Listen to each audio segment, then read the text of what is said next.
The 2025 Hungarian Grand Prix was more than just another MotoGP weekend. It was a spectacle, a confirmation, and maybe even a revelation. Once again, Marc Marquez delivered a masterclass in dominance, taking pole position, just crushing the field in the sprint, and then storming to victory in the main race. The result marked his 10th win of the season and his 7th consecutive triumph, further solidifying his stranglehold on the championship. Yet, amid the fireworks of celebration, one voice from the paddock has cut through the noise with a claim so bold it has divided fans and insiders alike. Carlo Pernat, the outspoken paddock veteran and analyst for GPON, has lit a firestorm of debate with a single question: where would Ducati be without Marc Marquez? Welcome to GP Time. Don't forget to subscribe and press the bell icon for more updates. In his sharp analysis, Pernat suggests Ducati's dominance in 2025 is not the product of a superior machine, nor the depth of its rider roster, but rather the sheer brilliance of one man, Marc Marquez. Without Marquez, Ducati would be lost. They would not be leading, they would not be winning, they would simply be fighting for scraps, while Aprilia and KTM raced ahead, Pernat declared. He described Marquez as not merely a rider, but the very lifeblood of Ducati's current success. According to Pernat, the Desmo Sedici may be the finest motorcycle on the grid, but it is Marquez who unleashes its true potential, bending it to his will in ways no other rider can match. Marquez's dominance is not just an impression, it's written in the cold, hard numbers.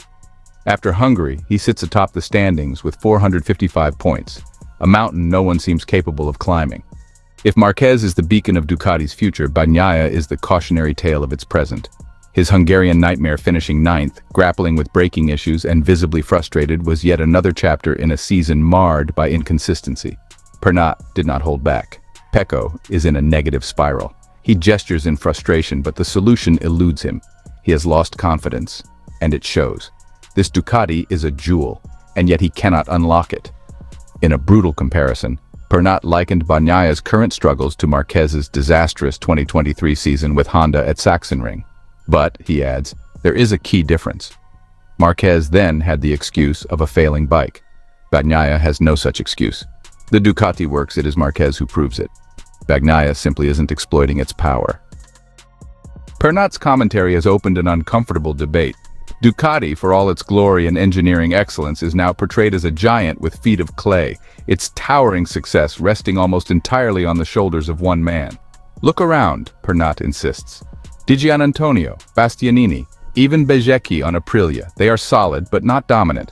Without Marquez, Ducati would simply be another good team, not a winning dynasty. He goes further, claiming Aprilia and KTM are on the brink of surpassing Ducati if not for Marquez's presence. They would be left behind. Only Marquez is keeping Ducati at the top. Pernat does, however, credit Ducati for its bold move in securing Marquez for 2025. Many saw it as a gamble, a fading superstar joining an already competitive factory. Today, that decision looks like genius. They knew what they were doing, Pernat said. Marquez has transformed their fortunes. Without him, this would not be the same season. It was the best move Ducati has made in a decade. Not all Ducati headlines belong to Marquez. Marco Bezzecchi, now with Aprilia, earned a brilliant podium in Hungary, finishing 3rd and reminding the paddock of his relentless pace. Luca Marini, meanwhile, carried Honda's flag to a proud 5th-place finish, salvaging honor for the Italian contingent. But even these highlights pale next to Marquez's towering performance. His brilliance threatens to eclipse not only his Ducati teammates, but also the broader field. With Marquez's 9th world title now a near certainty, the season narrative has shifted. The question is no longer if he will be champion, but when he will clinch it. Some insiders even suggest the championship could be sealed as early as Misano or Catalunya. This championship is over, Pernat declared bluntly. No one can stop Marc. Not Bagnaia, not Martin, not Binder. The rest are fighting for 2nd place. As MotoGP marches toward Catalunya, one truth feels undeniable. Ducati's fate, its glory, and perhaps even its legacy are tied to one number, one man, one force of nature, 93. With this, the 2025 season feels less like a championship and more like a coronation. The only question left, who, if anyone, dares to challenge the empire of Marc Marquez? Yet, in typical Marquez fashion, amid all the euphoria of dominance, the 31-year-old downplayed the normality of such supremacy. It's not normal to win every weekend, Marquez admitted candidly to motogp.com. It's not normal to win every sprint race. It looks like it, but it's not. There will arrive a day when somebody will be faster than us. From the outside, Hungary looked like another routine display of Marquez's Brilliance pole position sprint victory and a runaway main race win. But the Spaniard was quick to stress that it wasn't entirely smooth sailing. I cannot lie, today was comfortable, Marquez reflected. I was riding in a very good way. It's true that everything that happened as we've seen in the first two corners, but after that I got momentum. I just cooled down, tried to manage the medium rear tire, and from that point, I just built the race. As soon as I led, the pace was good. I was fluid on the track. I was on the good lines. Today was a very good day. The Hungarian victory leaves Marquez in an almost untouchable position. His 455 points really dwarf those of his nearest rivals, Francesco Bagnaia on 227 and Alex Marquez on 175. With 7 consecutive doubles under his belt, the title seems, well, inevitable. It's only a question of when it'll be sealed. But Marquez insists he's not chasing numbers or records just for their own sake. His eyes are set on the bigger picture, finishing the season with consistency and securing the title under the right circumstances. He put it simply, of course, now every time it's getting closer and closer. But we need to keep the same mentality and the same focus, he said. If one day someone is faster, we must accept second or third place. Points for the championship are the priority. Intriguingly, Marquez revealed he does not want to clinch the championship at Misano, a track that holds immense significance for Ducati and the Italian contingent.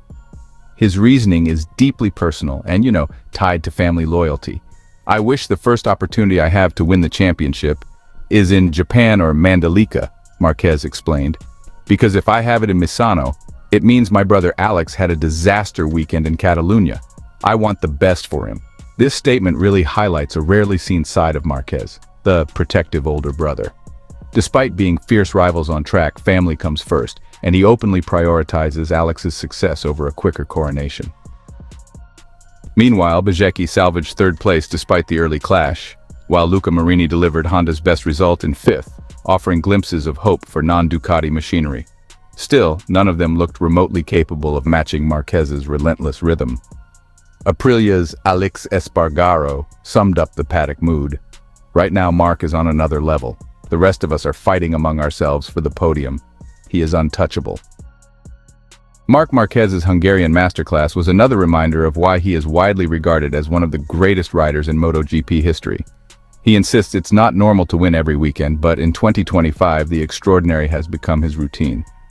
As the season enters its final stretch, the spotlight will burn ever brighter on the number 93. For rivals, the question remains painfully the same. Who can stop him? For fans, the anticipation is clear. Where will history be written? Misano, Japan, or Mandalika? One thing is certain. MotoGP 2025 is the year of Marc Marquez.